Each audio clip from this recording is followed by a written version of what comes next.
All right, guys, this is Lauren Lando from ESS. Again, with our roundtable discussions today, I have Dr. Jay Dawes. Dr. Dawes is not only a friend, but he's also a heck of a practitioner. He has a unique perspective in the industry because he blends the academia and the practical side. So he gets the best of both worlds, and he can really help his students. He's also the assistant strength and conditioning professor down at University of Colorado at Colorado Springs. So I want to introduce Jay. He's had a lot of projects he's worked on in the past, and I want to introduce him and have him discuss a little bit about some of the books he's written and other projects he has going on from the research side. Jay, thank you for joining us today. No, thanks, Coach. Appreciate it. Absolutely.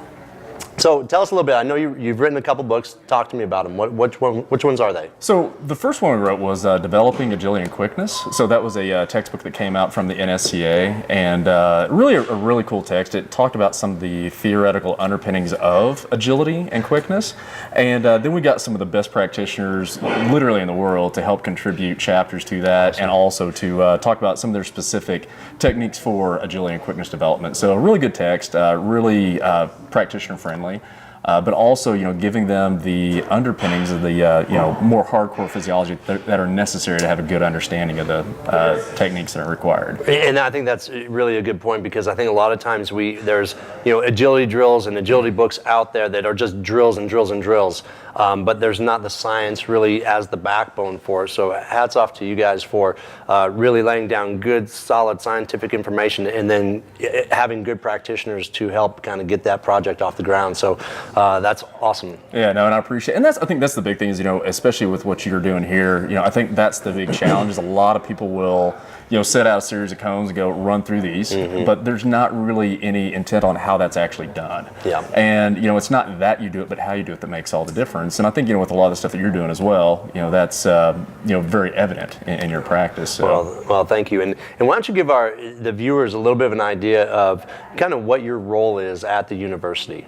Yeah, so we're a couple different hats. My primary role is I'm an assistant professor of strength and conditioning. Okay. So primarily work within our master's program with our master's students, our graduate students, trying to get them skilled and prepared to be great practitioners. And we do have a few that are going to be moving on to more academic endeavors like going for their PhDs and things of that nature. But really what we're trying to do is develop good coaches and good practitioners. One of the big things that we do try and stress is, having an evidence-based approach to what you're doing. So, even though there may not be 15 years of longitudinal research on every single decision that you make, you're at least backing up with some good science and some good, rationale as far as what you're doing, why you're doing what you're doing. The other stuff that I do at the university is right now I'm the strength and conditioning coach for women's soccer. Oh, nice. Which is a lot of fun because, for me, it's one of those things where I get to kind of balance out, Coach J and Dr. J a little bit better. And can Dr. J dunk? Not this Dr. J, but yeah. But one of the good things about that is for me, I learn from my athletes every single day, and I think it's one of those things when you're not coaching on a regular basis, it's just very easy to lose that side of it and get very, dogmatic and stuck in the books. And a lot of stuff in books looks really, really good, but when you try and apply them in the real world, it becomes a real challenge. It's kind of like I even talk about the students when you look at like periodization and periodization models in particular. It's like communism. Looks great on paper, but when you try and apply it, there's a lot of challenges. Yeah, and I think that's, to your point, the theory and practice, two different things. And what looks clean and easy in a textbook and easy for answers and easy to put answers down for an exam versus, okay, how's this really work in the real world when I've got somebody living and breathing in front of me who may have suffered an injury, had something that now you have to adapt and overcome. So that's great that you live that way in both worlds, because I know a lot of practitioners, they get to a certain point and they pick one or the other. Sure. And you have a unique perspective, and I think that's awesome that you can show that to your students. Like, here's what we're teaching you, from the textbook. Here's what I'm going to tell you happens once you're in the real world, because that's a shock to them once they get out. Would you agree? Oh yeah, absolutely. And that's what I told them was like, don't be afraid to mess up. Yep. And I told them, hey, I've messed up a lot, and I'm still going to mess up a lot. But that's the whole thing as far as the learning process goes. And a lot of times, when we try and base our decisions on just maybe one research study or stuff of that nature. I mean, the thing about research is it's very clinical. sequential and it's very controlled, and that's the charm in it, is because you can isolate certain variables to see if that's helping make the change that we're trying to make. But again, when you start applying this in the real world's messy, and there's a lot of things that have to be controlled to in order to get those same results. So, it's one of those things where we always try and let them know, okay, here's kind of your best case scenario, and here's a something we've seen to be effective. But now, how you transition that and work with your athletes and with your clients and things of that nature may be a little bit more of a challenge. So let me ask you this: what got you into the path that you're currently in? Accident. Actually. What was it? Yeah. Okay. No, so actually, when I was in Oklahoma City, we had ran a strength conditioning facility. Originally, it started out as about 1,200 square feet. Within a 3-year time span, we expanded it to about 6,300 square feet. Wow. So pretty big jump. Was really fortunate there. We worked with a group of training facilities there in town that were more sport-specific skills, and we provided their strength and conditioning needs, speed and agility courses and things of that nature for them. Okay. So, was doing that. It literally was, kind of what I had aspired to. At that point in time, I had, I think, 4 different certifications. So I was thinking, well, I got 4 certifications. I need to keep up my CEUs. Not realizing I was probably going to get as involved in some different organizations and things as I did. But so I started a PhD program. Okay. I figured, nothing wrong with taking a class each semester, just trying to, refine your skills and stay up on the latest, information that's out there. And before I know it, I'm halfway through a PhD. At that point in time, I got hired by the NSCA to be their education director. And one of the first things, Dr. Lee Brown, he interviewed me. He said, well, one of the big things we're looking for is a guy who's, going for their PhD, and that's one of the things that make you competitive for this. Are you going to pursue that? I'm like, yes, I am. In the process. So it was one of those things where I kind of took a very non-linear process to it. Most guys are done with their PhD in 3 to 5 years. It took me 8 because I was busy being a coach and a practitioner in the meantime. And developing all the skill sets. Yeah, exactly. And I think, for me personally, that was a great route to go because, I got to meet guys like you and, I was out working with some of the best in the industry. So, even though I didn't have a traditional PhD experience, I feel like what I got instead was a really, really great experience and knowledge from everybody that I got to work with. Well, that's great. I think a lot of times if you ask a practitioner about their path of how they got there, maybe it was more undulated, didn't have that linear, pretty look to it, kind of like we talk about textbook versus real world. Sure. However, I know for you, and I know for me as well, I would not change any of the experiences I've had because it's set me to date to handle multiple situations and scenarios that I maybe wouldn't have been armed to be able to handle. So let's go back to the NSCA aspect. So what was your job as the education coordinator? Oh man, so as education director there, basically what we were responsible for doing was coordinating educational activities, products, resources for, anywhere from about 30 to 45,000 individuals. Wow. 30 domestically, 45,000 worldwide. So at that point in time in the department, it was me and 3 other folks who were working there, and so it was a pretty big task. But again, in the time frame we were there, I feel like we really did a good job as far as trying to create product and calling upon the individuals in the association to help us create those products. I think my standpoint is we literally have 30,000 experts at our fingertips, so why not utilize them? Absolutely. And again, as far as from a networking perspective and getting to know other coaches and philosophies, I feel like that was a really great experience for me as well, and really got me exposed to some ideas and concepts that otherwise I may not have necessarily seen. So absolutely, I'm sure you saw a lot of the trends kind of evolve over the time and fade away. Yeah. Right. Certain things fade away, some things come back into play that were maybe popular years ago, and we kind of we run into that. Like right now, we're running into the whole debates of steady state cardio and bringing that back into the mix. Where a couple years ago it was the high intensity based intervals, and so it's funny, a lot of these things kind of just come back around, and I'm sure you saw a lot of that. Yeah, and I think that's the big thing is anytime you get, again, it kind of goes back to some of the newest research that comes out. Anytime you find the newest hottest trend, people jump on it really quick. When I think just time and experience has probably shown that really a balance of do all everything things, is probably a more prudent strategy. So it's just like doing high intensity training. If you do it every day, you're going to wreck people. Right. So you got to have that balance between steady state, high intensity, and things where does it fit? Yeah, exactly. And actually, I read a research article the other day because that's what us PhD guys do.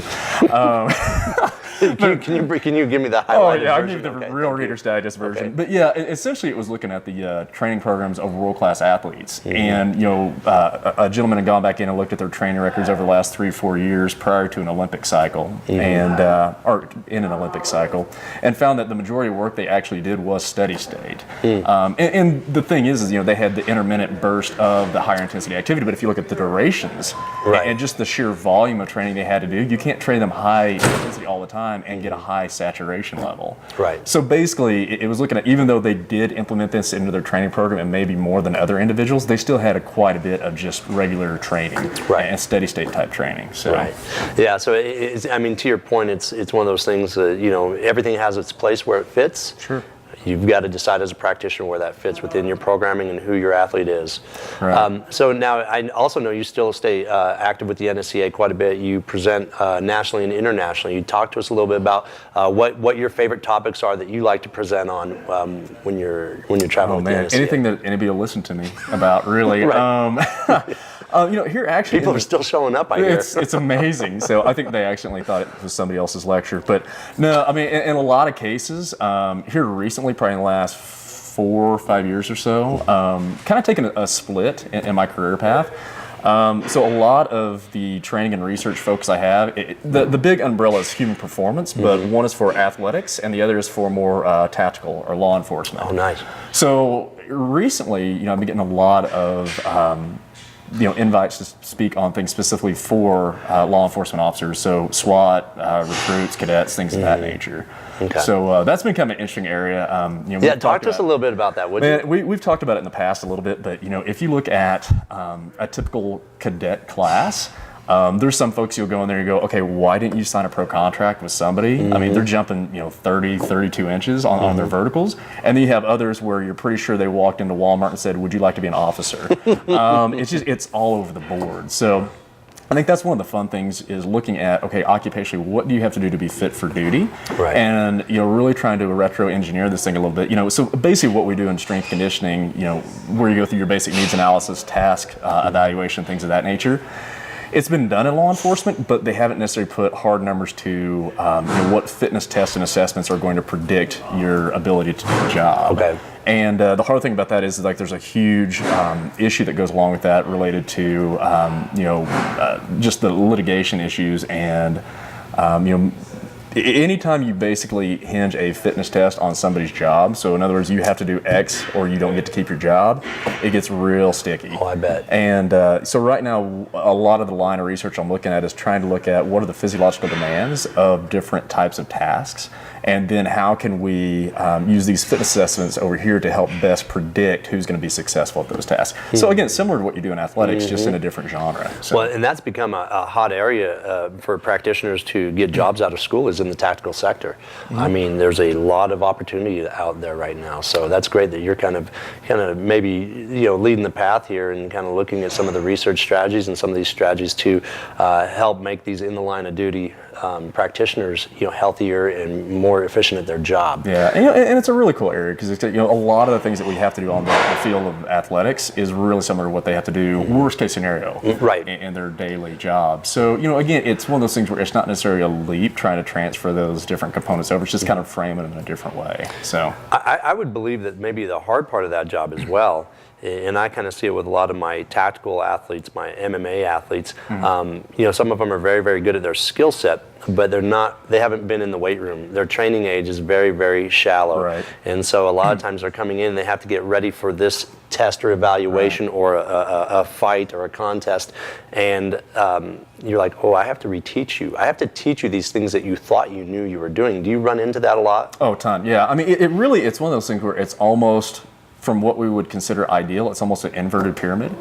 So instead of having your foundation of fitness and mobility, stability, strength, power here, it's flipped and it's more skills, and then it kind of goes up the rank. So they're really trying to base everything off their skill sets, and then they're trying to adjust and add these other prerequisites. Really. Yeah. So yeah, it is kind of an interesting area, and that's the whole thing is obviously they're good at what they do for a reason. So that's what I always tell them, just because I make you more fit in these regards doesn't necessarily mean that's going to make you better at your skill set, but it may help you accommodate stress better, and over the long haul may help you with more resilience versus having a shorter career. Right, raise the athletic ceiling. Yeah, and say, absolutely. You've got this great skill set. Now I'm just going to, make you a little bit better athlete and see if we can make the skill sets better based on the athletic absolutely. And it's kind of one of those situations, when it gets down to it, is hopefully they never have to draw upon that fitness. Hopefully in their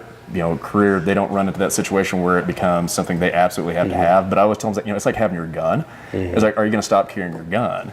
And most people will know. It's like, well, when's the last time you shot it? Oh, it's been 10 years. I'm like, right, but it's nice to know it's there if you need it. So it's kind of the same thing with their fitness levels. Like, it's nice to know it's there if you have to call on it. Yeah, you got it. That's a great analogy, and I'm sure it resonates with them right away. Wow, it was remarkable. It was remarkable, no doubt. So let me ask you this. So you said you just got back into the strength conditioning role for the college soccer team.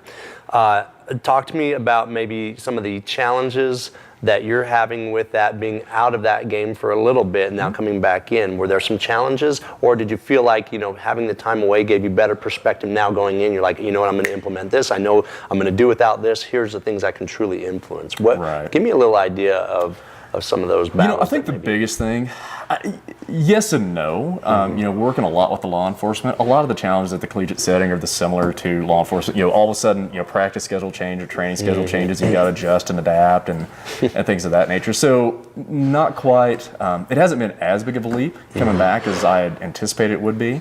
One big thing that has been a little bit of a challenge is again, with the fitness levels, is making sure that they have the appropriate base built up first. Right. Versus just taking into higher level exercises that some individuals may value as being important for athletics, which is true, but they just don't simply have the base yet from a fitness perspective to accommodate those higher levels of training. So really, it's going back in and it's really trying to build the base and reestablish that foundation. Yeah, exactly. And right now, with the young ladies I'm working with, they're great. They're really hooked up. It's kind of one of those situations. I've been very fortunate to where I don't have to drag people along through their training sessions. If I told them to run through the wall, they go, okay, how fast should we do that? And how many times? And like I said, I've been really fortunate in that regard. But I think a lot of it is just going back in and focus on fundamentals and techniques and making sure that we're really trying to clean that up first. And subsequently, we've been seeing a lot of gains in their overall strength levels and overall technique and things of that nature. So I'm real pleased with how they're doing. Yeah, I'm one of those believers that getting people strong, you'll never wish you didn't. Right. As long as relative strength stays in a good place, getting people strong is always a good place to be. But you've got to have that foundation first, and I think a lot of people skip that one. And I will say this is pretty interesting. We've done a number of these roundtable discussions, and literally every practitioner I've spoke to, the one thing they always bring up, and you did as well, is you have to adapt. Right. And that is the biggest thing that I think young practitioners have a hard time dealing with, is how to adapt. Right. And obviously you're planning and preparing your students for that during your course of preparation. So I just want to, I want to thank you for coming out today and just giving us a sneak peek into what you do.